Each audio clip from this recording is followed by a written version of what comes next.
hamma basseynni ko'rib yurgan mozaikali shishadan ishlab chiqarishni bilarmidinglar? Bugungi videomiz mozaika ishlab chiqarish jarayonini ko'rsatib beramiz.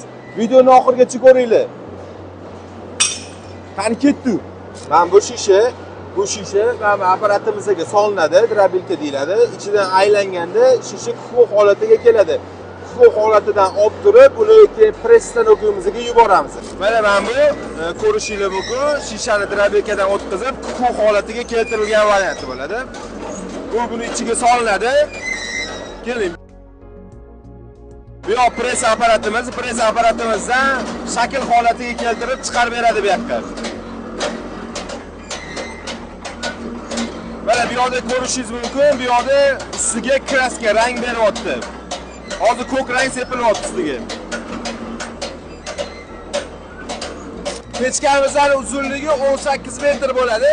Hozir iyo boshida ani tayyor mahsulot chiqqanini ko'rsatib beraman. Yuring. Assalomu alaykum, olmaylar. Mana bu yerda tayyor holati chiqib kelyapti, ko'rishingiz mumkin. Okamlar tozalayaptilarni, tikda singan chiqqanlarni olib tashlaydilar bu yerda.